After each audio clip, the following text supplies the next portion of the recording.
Captain HFY stood on the bridge of the exploration ship Void Seeker, her 4 eyes focused on the strange readings coming from the screens in front of her.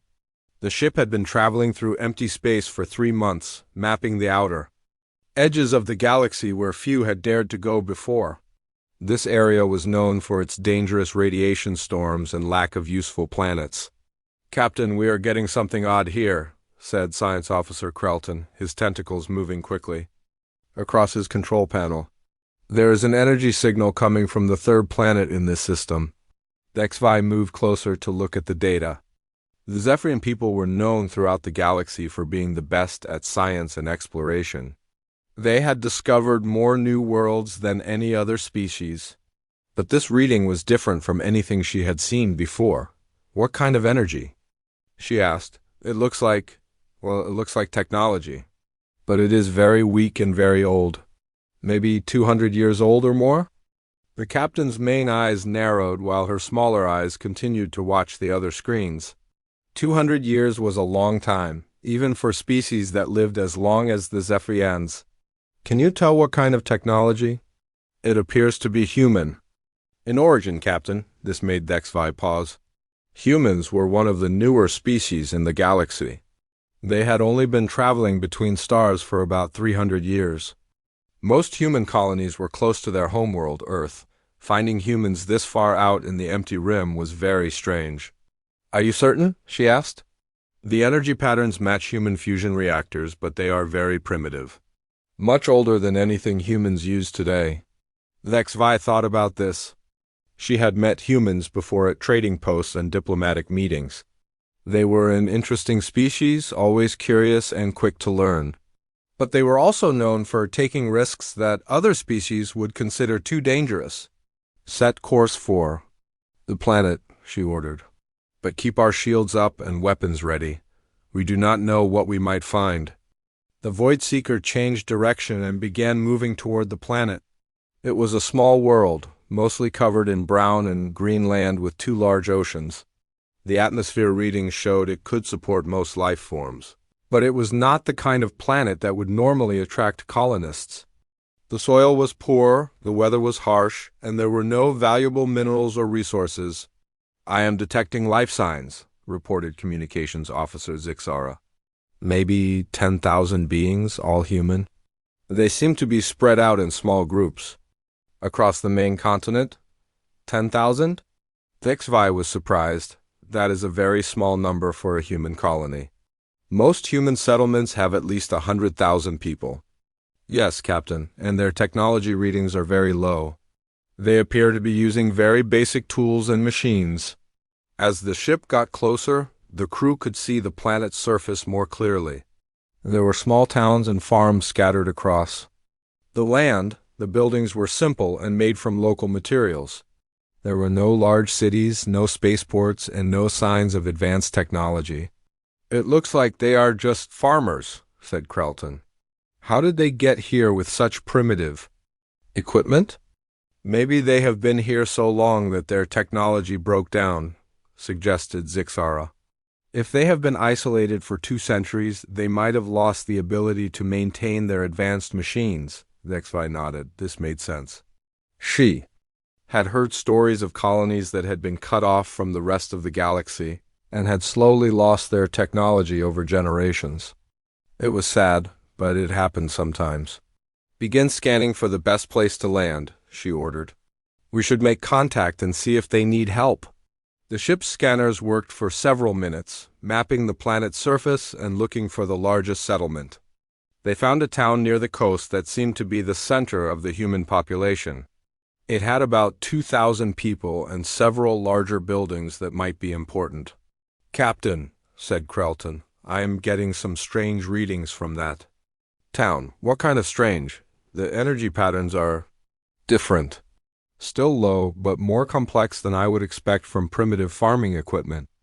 HFY looked at the data herself. The readings were indeed odd. The energy signatures were weak, but they had a complexity that seemed unusual for basic tools. "Perhaps they have kept some of their old technology working," she said. "We will know more when we meet them." The Void Seeker entered the planet's atmosphere and flew toward the coastal town. As they got closer, the crew could see people working in fields and walking along dirt roads. The humans looked up at the ship, but did not seem afraid or surprised. This was also strange. Most primitive colonies would be very frightened by the arrival of an alien ship. "They do not seem worried about us," observed Zixara.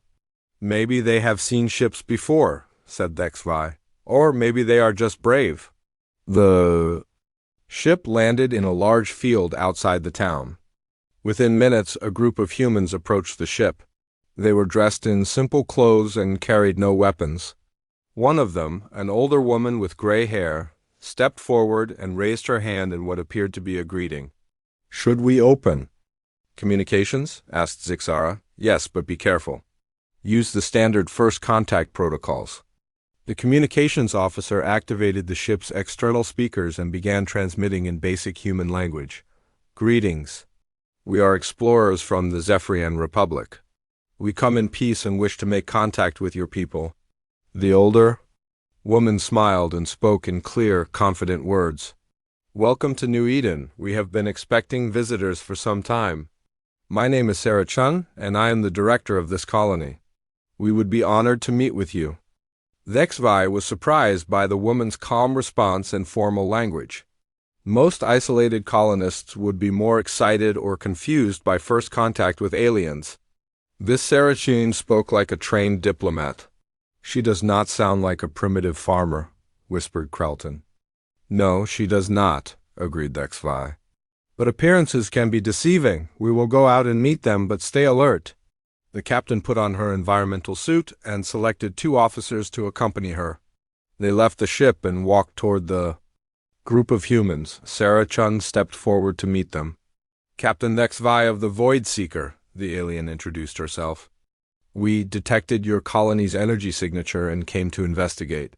We were not aware that humans had settled this far from Earth." "We have been here for 215 years," Sarah replied. "Our ancestors came on one of the early colony ships. The journey was difficult, and we lost contact with Earth shortly after arriving." "That must have been very hard for your people," said HFY with genuine sympathy. "How have you survived for so long without support from other human worlds?" Sarah smiled. "We have learned to make do with what we have. This planet is harsh, but it has provided for us. We have built a simple but good life here." As they talked, HFY noticed that the other humans were watching them with interest, but not fear. Children peeked out from behind their parents, and some adults took notes on what appeared to be handmade paper. Everyone seemed calm and organized. Not at all like she would expect from an isolated, struggling colony. "Your people seem very composed," HFY observed. "We have had time to prepare for this moment," Sarah said. "We always knew that someday other travelers would find us. We have been planning for that day." "Planning how?"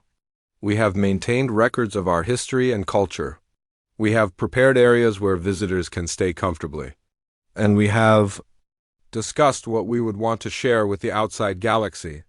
This was becoming more interesting. HFY had expected to find desperate colonists begging for rescue or supplies. Instead, she was meeting organized people who seemed to have thought carefully about contact with other species. "We would very much like to learn about your colony," she said. "Would it be possible for us to stay for a few days and document your society?" "The Galactic Council is always interested in how human colonies develop." Sarah nodded. "Of course. But we will need a day or 2 to prepare certain areas." "For your visit?" "Some of our facilities are not quite ready for guests." "Facilities?" "Community centers, workshops, places where we do our more complex work. We want to show you the best of what we have accomplished here." HFY agreed to wait.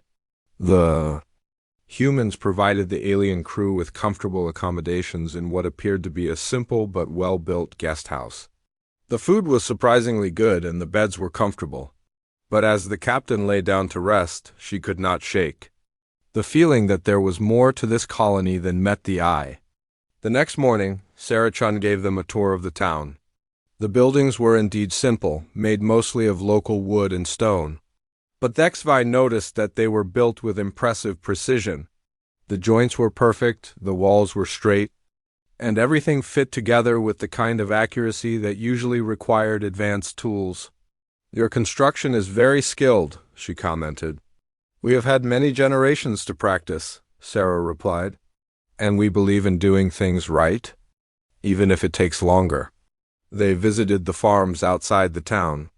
The crops were healthy and abundant, growing in soil that the ship's scanners had said was poor and difficult to work with.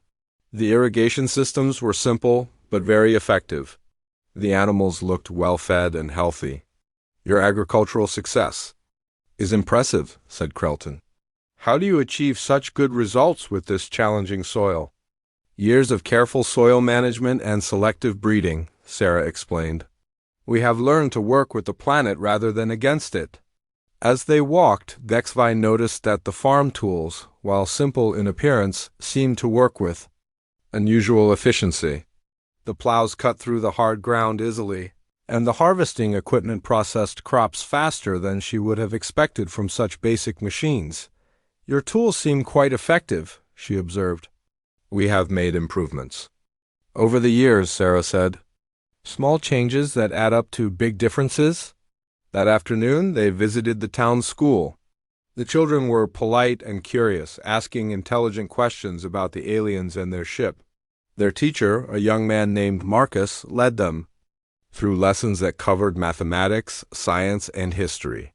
The level of education was much higher than HFY had expected from an isolated colony. "Your children are very bright," she told Sarah. "We believe education is the most important thing we can give them," Sarah replied. "Knowledge is the one resource that never runs out." As evening approached, Sarah invited the aliens to dinner with the colony's leadership council. The meal was held in a large building that served as both a meeting hall and community center.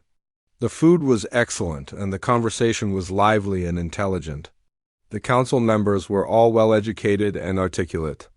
They discussed art, science, philosophy, and politics with the kind of depth that HFY usually found only among the galaxy's most advanced civilizations. These were not simple farmers struggling to survive. These were thoughtful, educated people who had built something remarkable in their isolation. "Tomorrow," Sarah announced as the evening ended, "we will show you some of our more specialized facilities. I think you will find them interesting." As HFY returned to her quarters, her mind was full of questions. Nothing about this colony made sense. The people were too calm, too prepared, too sophisticated. The technology was too effective. The education too advanced, the society too organized.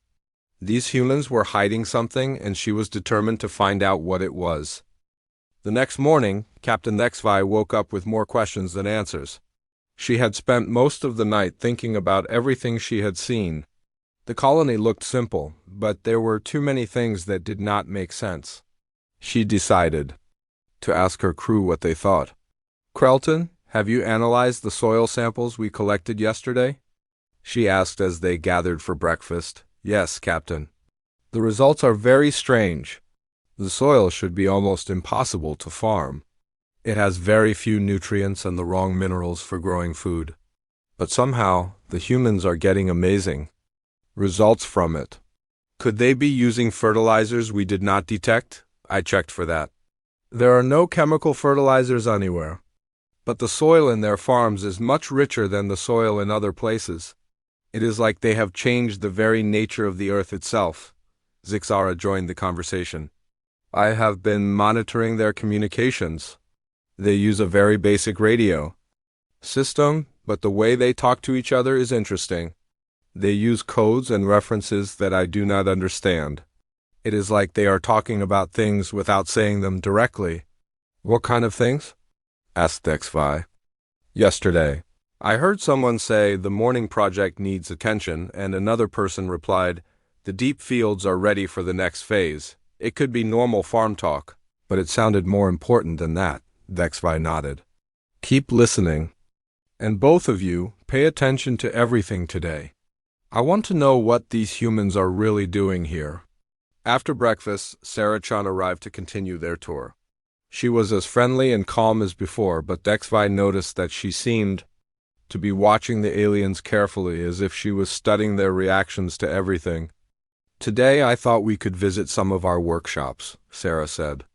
"We make most of our tools and equipment ourselves, and I think you will find our methods interesting." They walked to a large building near the center of town. From the outside, it looked like a simple workshop with stone walls and a metal roof. But when they went inside, HFY was surprised by what she saw. The workshop was much larger than it appeared from outside. The walls were lined with tools that looked basic, but were clearly made with great skill.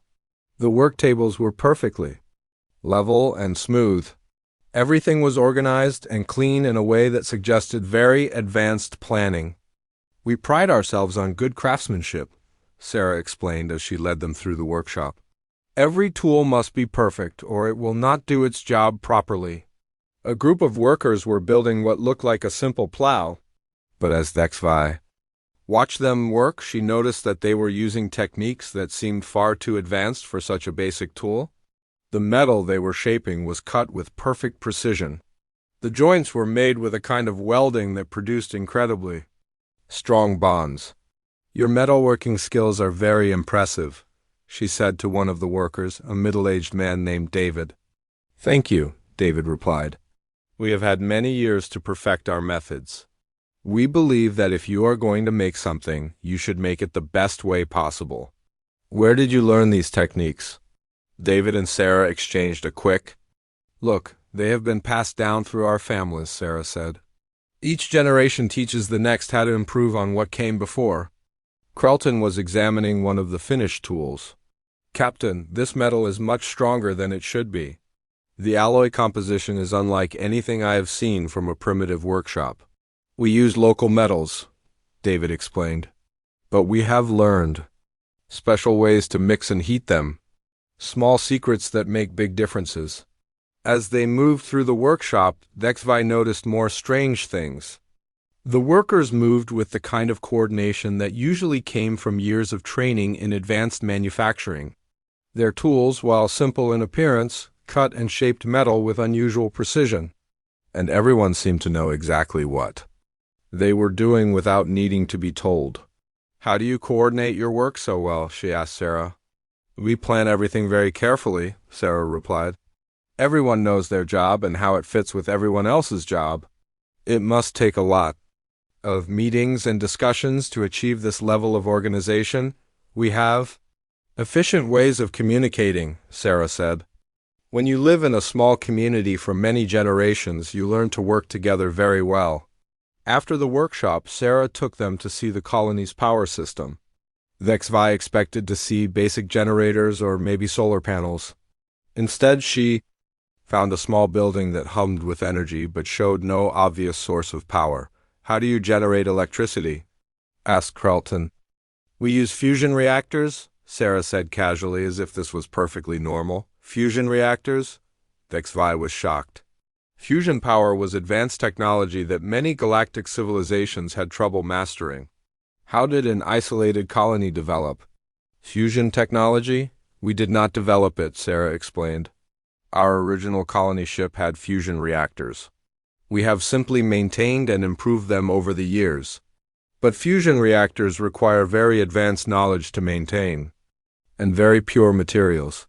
We have been careful to preserve the knowledge, and we have learned to purify materials using traditional methods." Carlton scanned the building with his equipment. "Captain, these readings are incredible. The reactors are not only working, they are working better than most modern fusion systems. The efficiency is nearly perfect." "We have had time to make small improvements," Sarah said. "When you work with the same equipment for many generations, you learn all its secrets." That afternoon, they visited the colony's medical facility. Again, HFY expected to see basic first aid supplies and maybe some simple surgery equipment. Instead, she found a clean, well-organized clinic with equipment that looked primitive but seemed to work with impossible effectiveness. The colony's doctor, an elderly woman named Elena, showed them around. "We have very little disease here," she said. "And when people do get hurt or sick, we can usually help them quickly. What is your secret? Asked HFY. Prevention is the best medicine, Elena replied. We make sure everyone eats well, exercises regularly, and lives in a healthy environment. But we also have some traditional remedies that work very well. Elena showed them a cabinet full of medicines that appeared to be made from local plants. But when Krelton scanned them, he found chemical compounds that were incredibly complex and precisely mixed. These medicines are more advanced than anything we use in Zephyrian hospitals, he whispered to HFY. The molecular structures are perfect for treating specific diseases. Dr. Elena, HFY said, how did you learn to make such effective medicines from local plants? Trial and error, Elena said with a smile, and careful observation. When you pay attention to how plants affect the body, you can learn amazing things. But HFY noticed that Elena's hands moved with the precision of someone who had been trained in advanced biochemistry. And the way she talked about molecular structures suggested knowledge that went far beyond traditional plant medicine. As evening approached, Sarah suggested they visit the colony school again. Our children have prepared a presentation about our history, she said. I think you will find it educational. The presentation was held in the school's main classroom. About 50 children, ranging from very young to teenagers, had prepared songs, poems, and speeches about their colony's past. But as HFY listened, she realized that the children knew far more about science, mathematics, and galactic history than they should have. One young girl, maybe 10 years old, gave a speech about stellar navigation that showed understanding of complex physics. A teenage boy presented a poem about genetic diversity that demonstrated knowledge of advanced biology. The youngest children sang songs that included mathematical concepts that most adult aliens would find difficult. Your children are remarkably well educated, HFY said to Sarah. We believe that every child should learn as much as possible. Sarah replied, knowledge is the most important gift we can give them. But how do they learn such advanced concepts? We have good teachers, and children are much smarter than most people think. After the presentation, one of the teenage girls approached HFY. Captain, may I ask you a question? Of course. What is the current state of quantum field theory research in the Zephyrian Republic? HFY was stunned. Quantum field theory was one of the most advanced areas of physics. Very few beings in the galaxy understood it well enough to ask meaningful questions about it. That is a very sophisticated question, she said carefully. Why are you interested in quantum field theory? We study all kinds of science here, the girl replied. I am particularly interested in how quantum fields might be manipulated to affect gravity. Sarah quickly stepped in. Maria reads a lot of old science books, she said. Sometimes she asks questions about things that are too advanced for her age. But HFY could see that Maria understood exactly what she was asking about. This was not a child asking random questions from books she did not understand. This was someone with real knowledge asking about cutting-edge research. That night, HFY called a meeting with her crew. What we are seeing here does not make sense, she said. These people are not primitive colonists. They have advanced technology, sophisticated knowledge, and capabilities that rival the best civilizations in the galaxy. But why are they pretending? To be simple farmers? Asked Zixara. That is what we need to find out, HFY replied. Tomorrow, Sarah promised to show us their more specialized facilities. I think we are finally going to learn what they are really doing here.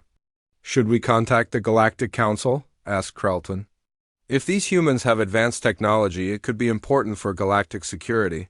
Not yet, HFY decided. We need to understand what we are dealing with first. These people have been peaceful and welcoming, but they are clearly hiding something significant. Until we know what it is, we should be very careful about who we tell. As the crew prepared for sleep, HFY stood outside their guest house and looked up at the stars. Somewhere up there was the rest of the galaxy, full of civilizations that thought they understood the limits of technology and knowledge, but here on this remote planet, a small group of humans had apparently achieved things that should have been impossible. Tomorrow, she would finally learn their secrets. She just hoped that when she did, she would understand why they had chosen to keep those secrets hidden for so long. In the distance, she could see lights moving in some of the colony's buildings. People were still working, even late at night. Whatever they were doing, it was important enough to keep them busy around the clock. And whatever they were hiding, it was big enough to fool visiting aliens for days. Sarah Chun appeared beside her, moving so quietly that Dexvi had not heard. Her approach. "Cannot sleep either?" Sarah asked. "I have many questions," Dexvi replied honestly. "Tomorrow you will have answers," Sarah said. "But I hope you will understand why we have been so careful about revealing them. Are we in danger?" "No," Sarah said quickly. "You are our guests, and you will always be safe here. But what we are going to show you tomorrow will change how you think about many things. Some knowledge is too important to share carelessly." With that mysterious statement, Sarah wished her good night and walked back toward the town. Dexvi watched her go, more curious than ever about what tomorrow would bring. The third day started with clear skies, but Dexvi could see dark clouds gathering on the horizon. Sarah Chien arrived early at the guest house, carrying what looked like simple rain gear. "We might have some weather today," Sarah said. "But that will not stop our tour. In fact, it might help you understand us better." "How so?" asked Dexvi. "You will see," Sarah replied with a mysterious smile. "Are you ready to visit our community center?" The community center was a large building in the middle of town that Dexvi had noticed before but had not yet visited. From the outside, it looked like all the other buildings, simple stone and wood construction that seemed to fit with the colony's basic appearance. As they walked toward the building, Sarah chatted about the weather and the day's plans. But Dexvi noticed that other colonists were also moving toward the community center. Some carried equipment that looked more advanced than the simple tools she had seen before. Others moved with a sense of purpose that suggested this was not just a casual gathering. "Is there something special happening today?" Krelton asked. "We have some projects to show you," Sarah said. "Things we have been working on for a long time." When they reached the community center, Sarah stopped at the front door. "Before we go inside, I need to tell you something important. What you are about to see is not what it appears to be. We have been very careful about how we present ourselves to you, but now it is time for you to learn the truth." "What truth?" asked Dexvi. "The truth about who we really are and what we have been doing here for the past 2 centuries. Sarah opened the door and led them inside. The moment they entered, Dexvi knew that everything had changed. The interior of the building was nothing like what she had expected. Instead of a simple community hall, they found themselves in a sophisticated control room filled with advanced technology. Screens showed complex data streams. Holographic displays presented 3-dimensional models of scientific experiments, and equipment hummed with power that far exceeded anything the aliens had seen in the colony so far. "This is impossible," whispered Krelton. "Where did all this technology come from?" "We built it," Sarah said simply. "Just like we built everything else here." Dexvi looked around in amazement. The technology in the room was not just advanced, it was beyond anything she had ever seen. Some of the equipment appeared to manipulate energy in ways that violated known physics. Other machines seemed to be working with materials at the molecular level with impossible precision. "I do not understand," she said. "Yesterday you showed us simple workshops and basic tools. How can you have this level of technology?" "Because we are not who you think we are," Sarah replied. "Please sit down. This will take some time to explain." They sat in comfortable chairs that had appeared from hidden compartments in the floor. Around them, the room continued to display incredible technology, but Sarah's attention was focused entirely on her guests. 215 years ago, a ship called the Scientific Pioneer left Earth, Sarah began. But it was not a normal colony ship filled with families looking for a new home. It was a research vessel carrying some of Earth's most brilliant scientists, engineers, and philosophers. A research vessel? But you said your ancestors were colonists. They were in away, but their mission was not to build a farming community. Their mission was to conduct research that was too dangerous to do near populated worlds. Sarah stood and walked to one of the large screens. With a gesture, she brought up an image of the original ship. It was massive, much larger than a normal colony vessel, and filled with laboratories instead of living quarters. The scientists on the Pioneer were working on projects that could revolutionize civilization or destroy it. Sarah continued. Experiments with gravity, consciousness, dimensional physics, and genetic engineering. Earth's government decided that this research needed to be done far away from any inhabited worlds. So they sent you here, said HFY. They sent our ancestors here. The plan was for the scientists to work for 50 years, then return to Earth with their discoveries. But something went wrong. What went wrong? War broke out near Earth. The communication relay stations were destroyed. The Pioneer lost contact with home and had no way to know if it was safe to return. So the scientists made a difficult decision. Sarah changed the display to show the early days of the colony. HFY could see the same scientists she had thought were simple farmers, but now they were clearly working on advanced research projects. They decided to continue their work here and wait for Earth to re-establish contact. But as years passed with no word from home, they realized they might be waiting forever. So they made an even bigger decision, which was to build a permanent research community and pass their knowledge to their children. Every generation would continue the work and add to the discoveries. HFY was beginning to understand. So, for 2 centuries, you have been conducting advanced research while pretending to be simple farmers. Exactly. We learned early that it was safer to appear primitive when strangers arrived. We have had a few visitors over the years. Traders, explorers, refugees. Most of them left quickly when they saw what appeared to be a struggling agricultural colony. Those who stayed longer never suspected what we were really doing. But why maintain the deception? Why not share your discoveries? With the galaxy, Sarah's expression became serious. Because our ancestors were right to be concerned about the dangers. Some of what we have learned could destroy entire civilizations if it fell into the wrong hands. Thunder rumbled outside, and the lights in the room flickered for a moment. But instead of going dark, they seemed to stabilize themselves automatically. The storm is starting, Sarah observed. This is actually perfect timing. You are about to see one of our more impressive achievements. She led them to a large window that looked out over the town. The dark clouds were now directly overhead, and lightning was beginning to flash. But as HFY watched, she noticed something impossible. The lightning is not hitting anything, she said. That is correct. We control the weather in this area. Control the weather? How? Gravity manipulation, Sarah said, as if this was completely normal.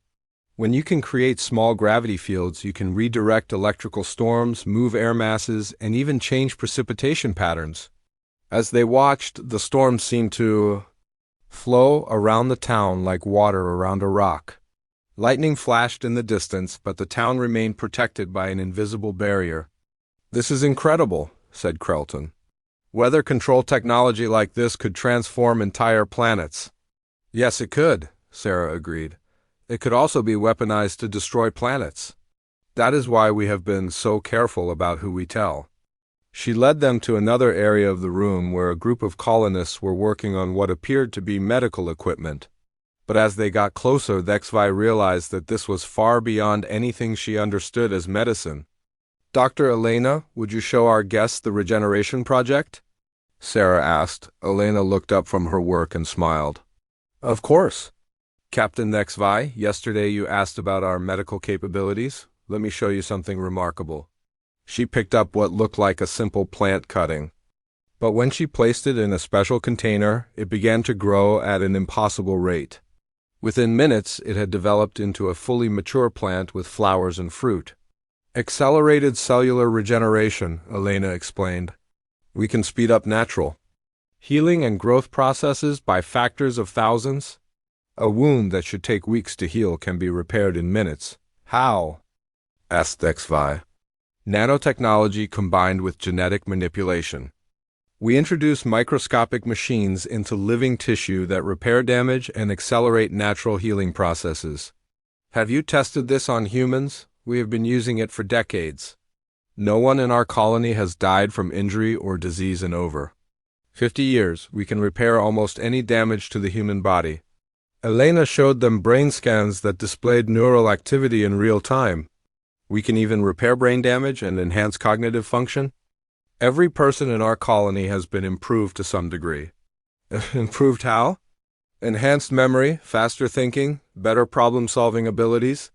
Nothing dramatic, but enough to make us significantly more intelligent than baseline humans. This explains so much. The children's advanced knowledge, the adults' sophisticated understanding of complex topics, the incredible coordination in their work, all of it made sense now. But the most impressive project, Sarah said, is our consciousness research. She led them to an area where several colonists were sitting quietly with strange devices attached to their heads. Their eyes were closed, but displays around them showed intense brain activity. "What are they doing?" asked Sixara. "Sharing knowledge directly from mind to mind. We have developed a form of technological telepathy that allows people to transfer memories, skills, and even emotions to each other. Direct mental communication, more than communication. Direct knowledge transfer. Someone who has never played music can receive the memories and skills of a master musician in minutes. A young person can gain the wisdom and experience of an elder without having to live through decades of learning." The HFY watched the displays in amazement. The brain patterns showed information flowing between multiple minds in ways that should have been impossible. "This is how you coordinate your work so well," she realized. "You can share thoughts and plans directly." "Yes, and it is how we have been able to make such rapid progress in our research. When every discovery can be instantly shared with everyone. Who needs it? Advancement happens much faster." But surely there are limits to what you can share this way." "There are some restrictions," Sarah admitted. "The process works best with factual knowledge and skills. Personality and individual. Creativity are much harder to transfer. But for scientific research and technical knowledge, it is incredibly effective." The storm outside was getting stronger, but the town remained perfectly protected. Lightning flashed constantly in the surrounding area, but not a single bolt touched any building in the colony. "How many people know about these capabilities?" asked HFY. "Every adult in the colony. We begin teaching children about our real work when they reach a certain age and level of understanding. By the time they are teenagers, they are contributing to research projects."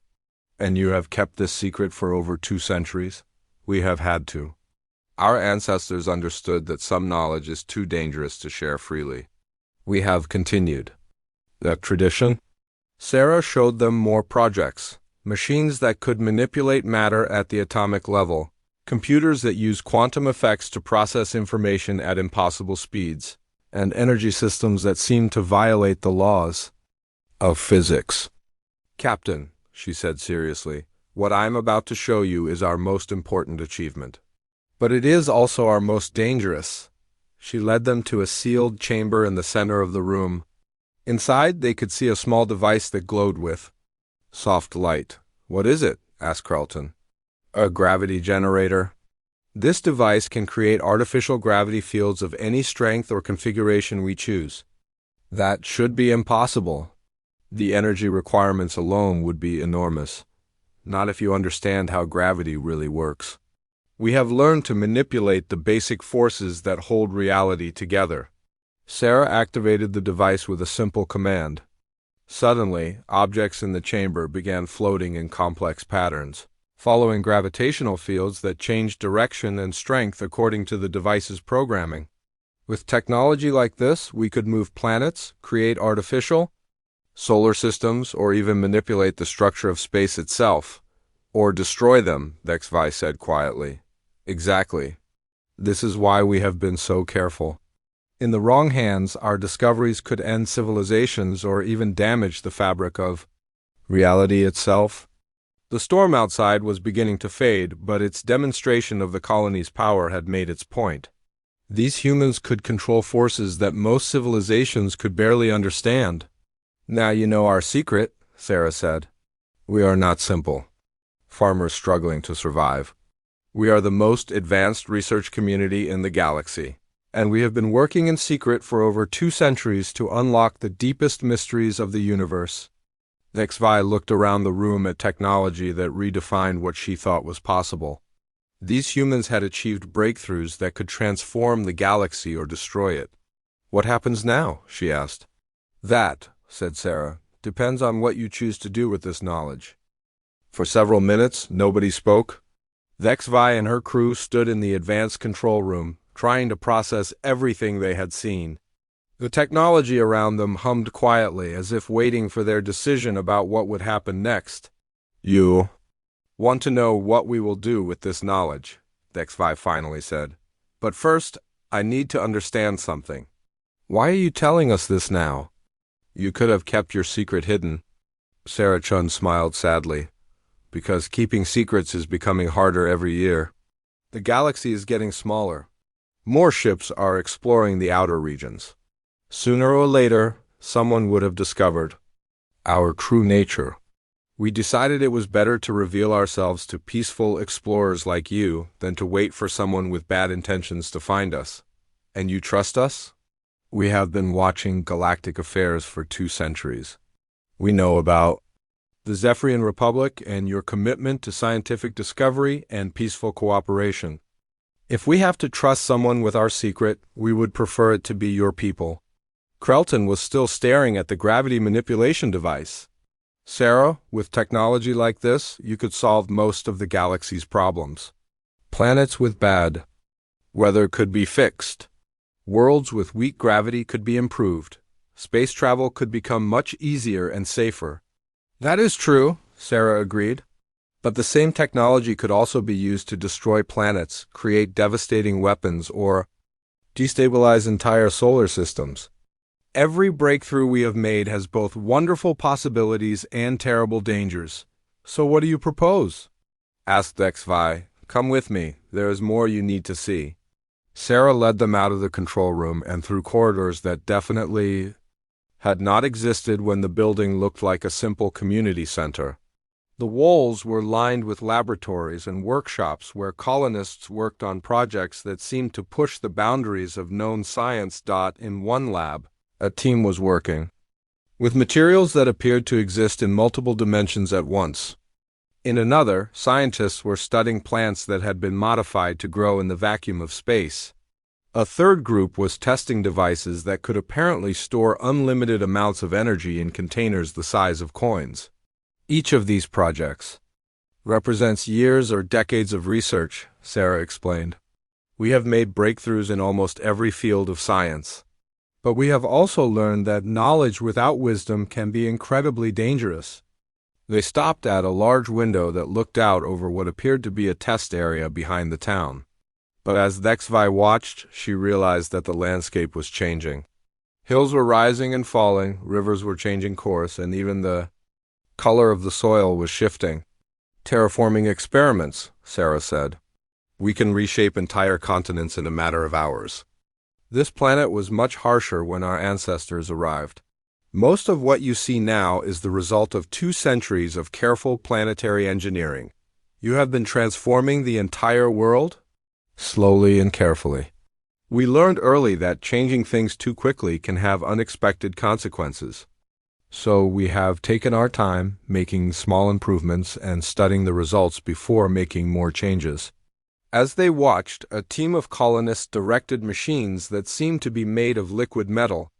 The machines flowed across the landscape, leaving behind perfectly flat fields and gentle hills in exactly the shapes the humans wanted. Programmable matter, Sarah explained. We can create machines that reshape themselves for any task. They can build houses, terraform land, or even repair themselves if they are damaged. This is incredible, said Zixara. But I still do not understand why you are showing us all of this. What do you want from us? Sarah turned away from the window and looked at each of the aliens in turn. We want your help in making a very difficult decision. She led them to another room where several colonists were gathered around a large table displaying a three-dimensional map of the galaxy. The map showed the locations of hundreds of civilizations, trade routes, and political boundaries. For 2 centuries we have been isolated from galactic affairs, Sarah said. But we have not been ignorant of them. We have been monitoring communications, tracking political developments, and studying the various species and civilizations. The map zoomed in on different areas as Sarah spoke. The HFY could see representations of ongoing conflicts, resource shortages, and other problems affecting various worlds. We have identified dozens of problems that our technology could solve, Sarah continued. Planets dying from environmental collapse could be restored. Species facing extinction could be saved. Conflicts over resources could be ended by giving everyone access to unlimited clean energy. That sounds wonderful, said the HFY. What is the problem? The problem is that the same technology could also make these problems much worse. A device that can restore a dead planet could also be used to kill a living one. Medical nanotechnology that can cure any disease could also be programmed to create unstoppable plagues. Gravity manipulation that can move asteroids away from inhabited worlds could also be used to drop asteroids onto those worlds. An older man named Professor Marcus joined the conversation. We have spent decades studying the history of technological advancement in various civilizations. The pattern is always the same. New discoveries are initially used for good purposes, but eventually someone finds ways to weaponize them. The more powerful the technology, the more devastating it becomes when it is misused. So you are afraid to share your discoveries because they might be turned into weapons, said Krelton. We are certain they would be turned into weapons, Sarah corrected. The question is whether the benefits would outweigh the dangers. The map changed to show a simulation of what might happen if the colony's technology was shared with the galaxy. In some scenarios, the results were wonderful. Dead worlds brought back to life, diseases eliminated, conflicts resolved. But in other scenarios, the results were catastrophic. Entire species wiped out by weaponized nanotechnology. Solar systems destroyed by gravity weapons. Civilizations collapsed by uncontrolled terraforming. We have run thousands of simulations, Professor Marcus explained. In about 60% of cases, sharing our technology leads to a golden age of peace and prosperity. But in 40% of cases, it leads to destruction on a scale the galaxy has never seen. Those are not very good odds, the HFY admitted. No, they are not, which is why we have remained hidden for so long. Sarah activated another display that showed detailed information about the major galactic powers. We have been studying every civilization, trying to determine which ones might be trustworthy enough to handle our technology responsibly. And what have you concluded? That there are no perfect answers. Every civilization has both good and bad elements. Even the most peaceful species have individuals who would misuse our discoveries. Even the most advanced cultures have governments that might be tempted to use our technology for conquest rather than cooperation. But staying hidden forever is not a realistic option, said Professor Marcus. As Sarah mentioned, the galaxy is getting smaller. Eventually, someone will discover us. When that happens, we want to be ready with a plan for how to handle the situation. What kind of plan? Asked Zixara. Sarah gestured to the galactic map. We have identified several possible approaches. The first is to share our technology, slowly and carefully, starting with the most trustworthy civilizations and the least dangerous discoveries. The second, continued Professor Marcus, is to establish a galactic council specifically for managing advanced technology. Any species that wants access to our discoveries would have to prove they can use them responsibly. And the third? Sarah's expression became very serious. The third option is to take a more direct role in galactic affairs. Instead of just sharing our technology, we would use it ourselves to solve problems and prevent conflicts. You mean become galactic peacekeepers? Something like that? We would use our capabilities to stop wars, heal damaged worlds, and ensure that dangerous technology is not misused. But this would require us to abandon our isolation and take responsibility for the entire galaxy. HFY considered the implications of each option. All of them would fundamentally change the balance of power in the galaxy. But the current situation could not continue indefinitely. "There is another factor to consider," said a younger woman who had just joined the group. "We are not the only ones working on advanced research." "What do you mean?" asked HFY. "I am Dr. Lisa Park, our intelligence specialist. We have been monitoring scientific development throughout the galaxy. Several civilizations are getting close to making breakthroughs similar to ours. Within the next 50 years, someone else will likely develop gravity manipulation technology or consciousness transfer or advanced nanotechnology." She brought up new displays showing research projects on various worlds. "The difference is that these other groups are not being careful about the dangers. They are focused on military applications and economic advantages. When they achieve their breakthroughs, they will almost certainly weaponize them immediately. So you face a choice," said HFY. "Share your technology now while you can control how it is used, or wait for others to develop similar capabilities without any of your wisdom or caution." "Exactly. If we act soon, we can guide the galaxy toward responsible use of advanced technology. If we wait too long, others will achieve the same capabilities but with none of our safeguards." Sarah led them to one final area of the complex. This room was different from the others. Instead of being filled with advanced technology, it contained something that looked almost like a temple. The walls were covered with symbols and writings from dozens of different species and cultures. "This is our philosophy center," Sarah explained. "For 2 centuries, we have not just been advancing science and technology. We have also been studying ethics, morality, and wisdom. We believe that advancement without wisdom is the path to destruction." "What have you learned?" "That power must always be balanced with responsibility. That knowledge without compassion leads to cruelty. That the most important discoveries are not about how to do things, but about whether we should do them." Elderly woman sitting in meditation opened her eyes and smiled at the visitors. "I am Elder Catherine Wong. I have been studying the philosophical implications of our discoveries for most of my life. What is your advice about sharing the colonies?" "Technology?" asked HFY. "That we must be very careful, but we cannot avoid the decision forever. The universe has a way of forcing change, whether we are ready for it or not. The question is whether we will guide that change or let it happen without our input." Elder Wong stood and approached the galactic map. "We have spent 2 centuries learning to use power responsibly. Now we must decide whether to trust the rest of the galaxy to do the same. And if they prove unworthy of that trust, then we will have to make harder choices. But we cannot let fear of possible misuse prevent us from trying to help. The galaxy faces real problems that our technology could solve. People are suffering while we debate whether it is safe to help them." Sarah looked at HFY and her crew.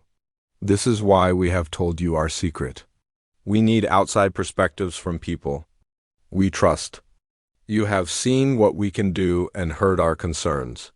What do you think we should do?" HFY realized that she was being asked to help make one of the most important decisions in galactic history.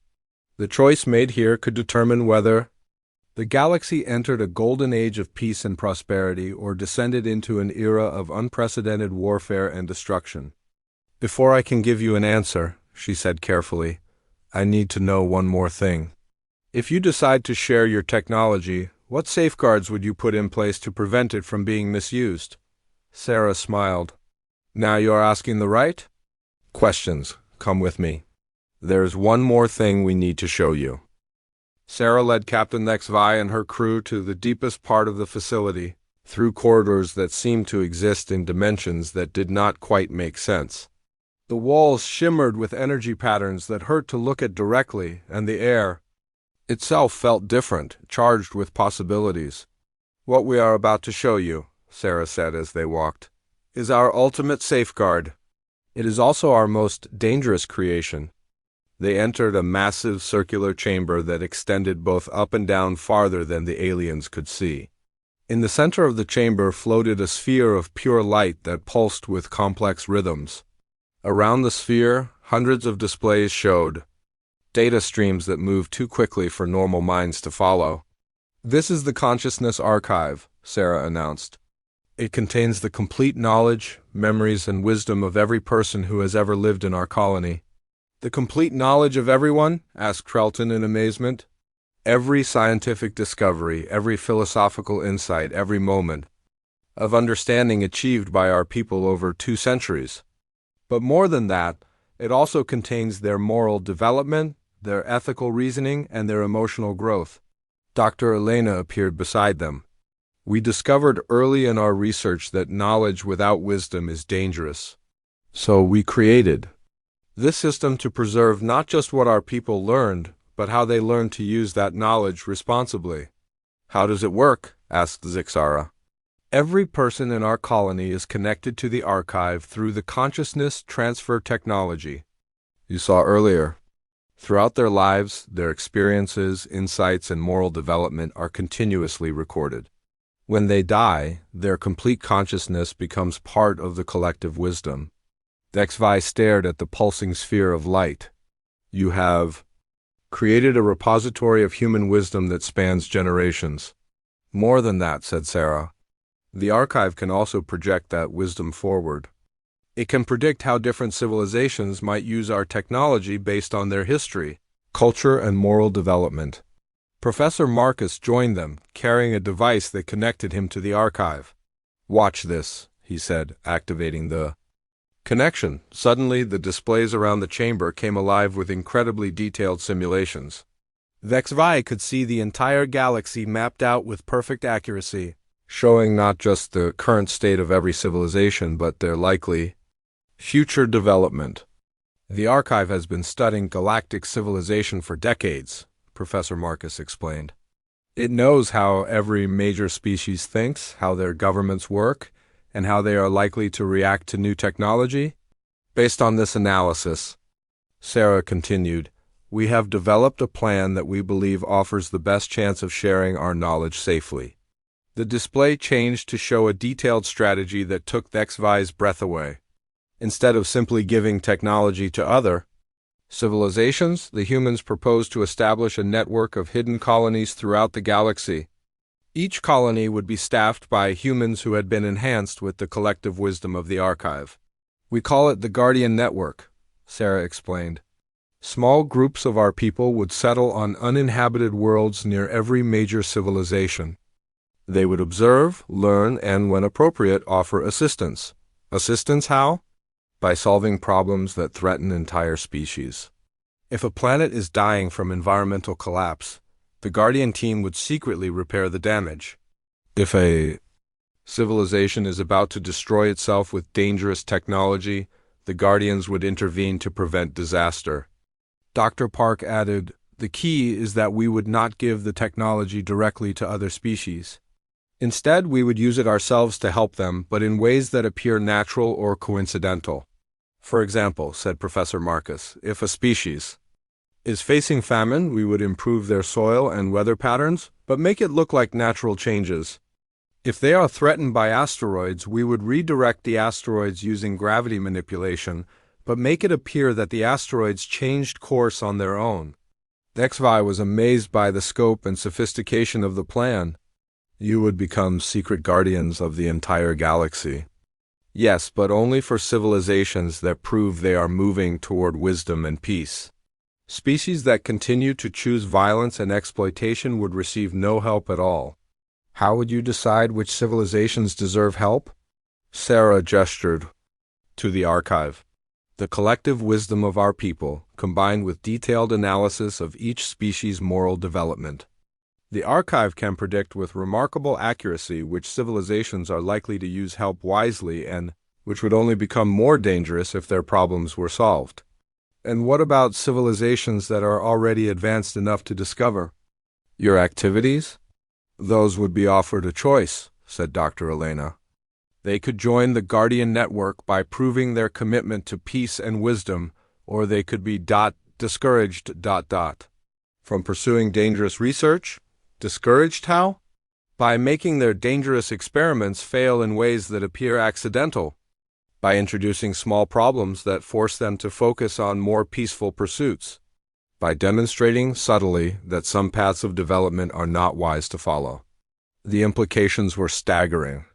The humans were proposing to become the secret shepherds of galactic civilization, guiding development toward peace and prosperity while preventing the emergence of technologies that could destroy entire worlds. This is an enormous responsibility, HFY said carefully. How can you be sure that your people would use such power wisely? Because of this, Sarah said, touching the connection to the archive. Suddenly, HFY found herself experiencing something impossible. She could feel the collective wisdom of thousands of humans across 2 centuries. She experienced their struggles with difficult decisions, their careful weighing of consequences, their commitment to helping others even at great personal cost. For a moment, she understood what it felt like to carry the responsibility for entire civilizations. She felt the weight of knowledge that could save worlds or destroy them. She experienced the careful moral reasoning that had guided every decision the colony had made for over 200 years. When the connection ended, she was trembling. That is how we ensure wisdom, Sarah said gently. Every guardian would carry the collective moral experience of our entire civilization. They would never make decisions alone or based on personal desires. Every action would be guided by the accumulated wisdom of our best and most thoughtful people. But there is one more element to our plan, Professor Marcus said. We want to train guardians from other species as well. Other species? Humans are not the only wise species in the galaxy. The Zephyrians, for example, have a long history of peaceful exploration and scientific advancement. We would like to invite selected individuals from your people to join the Guardian Network. You would share your technology with us? More than that, we would share our wisdom. Selected Zephyrians would receive the same consciousness enhancement that our people have, including access to the collective knowledge of the archive. They would become part of our extended family. HFY realized that she was being offered something unprecedented. Not just access to incredible technology, but participation in a plan to guide the development of the entire galaxy. Why would you trust us with this responsibility? Because the archive has analyzed your civilization extensively. Your people have the moral foundation and philosophical sophistication to handle this kind of power responsibly. You understand that advancement without wisdom leads to destruction. And if we refuse, then we will proceed with humans alone, but we would prefer to have partners. The galaxy is very large, and even with our technology we cannot monitor and protect every civilization by ourselves. Elder Wong appeared in the chamber. There's one more thing you should know. The archive has predicted that within the next century, several civilizations will independently develop technology similar to ours. When that happens, there will be a period of great danger as multiple species struggle for dominance with weapons that could destroy the galaxy. The only way to prevent this catastrophe, Sarah continued, is to establish the Guardian Network soon enough to guide these developments in safe directions. We estimate that we have perhaps 50 years before the window of opportunity closes. And if we miss that window, then the galaxy will face an age of destruction unlike anything in its history. Entire species will be wiped out. Whole solar systems will be destroyed. The survivors will be set back thousands of years in their development. The weight of the decision pressed down on HFY. She was being asked not just to keep the colony's secret, but to help decide the future of galactic civilization. I need to communicate with my government, she said finally. We understand, Sarah replied. But we ask that you be very careful about who you tell. The wrong people learning about our capabilities could force us to take more drastic action. To protect ourselves, what kind of drastic action? We have the power to make this entire solar system disappear from normal space. If we are threatened with military action or forced discovery, we can retreat to a dimension where no one can follow us. But if we do that, the galaxy will lose its only chance for guided advancement toward wisdom. HFY understood the threat. If the galaxy's governments reacted to the news with fear or greed, They might force the humans to abandon their plan to help. The result would be that everyone would lose, the humans would disappear, and the galaxy would face the coming age of dangerous technology without any guidance. "We will give you time to make your decision," Sarah said. "But not too much time. Events are moving faster than we had hoped. We have detected at least 3 civilizations that are close to making dangerous breakthroughs. We need to begin establishing the Guardian Network within the next few years." As they prepared to leave the archive chamber, HFY asked one final question. "If we agreed to join you, what would happen to our normal lives? Would Zephyrian Guardians have to give up their connections to their own people?" "Not at all," Sarah replied. "Guardians would maintain their normal identities and continue their regular work. The Guardian activities would be secret, known only to those who need to know. Most Zephyrians would never even know that some of their people were part of the network, and the enhanced consciousness abilities would appear to be natural talent or exceptional insight. The enhancements are subtle enough that they would not be obvious to outside observers." As they returned to the surface, HFY's mind was spinning with the implications of everything she had learned. The humans had not just developed incredible technology, they had created a comprehensive plan for guiding galactic civilization toward a future of peace and prosperity. But the plan required trust on a scale that had never been attempted before. It required her people to accept that a small group of enhanced humans and aliens should secretly guide the development of entire civilizations. Standing outside the community center that had revealed so many secrets, HFY looked up at the stars. Somewhere among those points of light were civilizations that faced an uncertain future. Some would develop wisdom and prosper. Others would create terrible weapons and destroy themselves. But now there was a third possibility. With the Guardian Network, perhaps all of them could be guided toward wisdom and peace. The question was whether the galaxy was ready for such guidance, and whether she was ready to help provide it. "Sarah," she said finally, "we will need to discuss this with our government. But I want you to know that personally, I believe your plan offers the best hope for the future." "Thank you," Sarah replied. "That gives us hope that we can move forward together." As the Void Seeker prepared to leave New Eden, HFY knew that she was carrying more than just information back to her people. She was carrying the future of the galaxy itself.